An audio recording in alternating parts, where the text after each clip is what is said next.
Our hero claims a warrior's heart. I tell you, the dragonborn comes. It is really hard to wake everyone up, and it is also true that it's sort of like we have a small but critical mass. That's okay.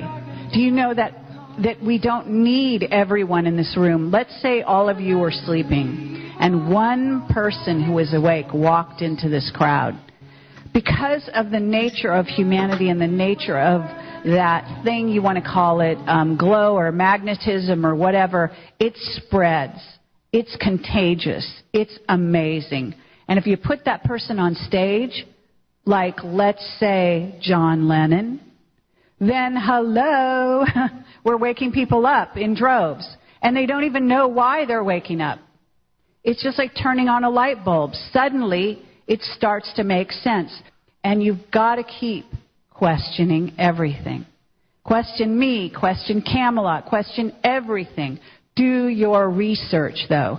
Don't go around with opinions, thinking you know it all, or putting people down or going into a negative space because you don't want to hear it, because it doesn't fit some previous download that you got on planet Earth from your priest or your father or your mother or whatever the kind of thing.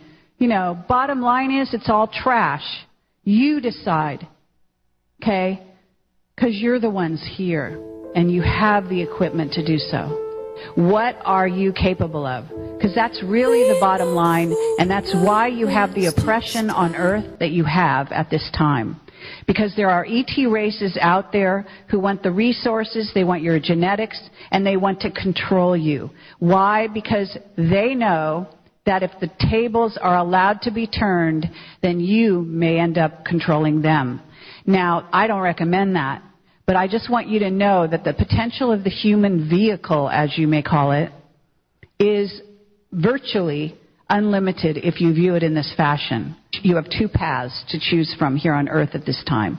One is angelic human, which is your natural progression and your re-evolution back to source, or you have the robotic Superman.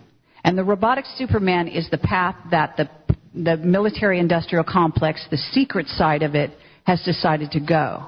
I don't care what happens on planet Earth, I'm going to be on the front lines until the last minute. That's just my personality. Actually, I was supposed to be murdered for that. They wanted to kill me over that interview because of the way I handled it.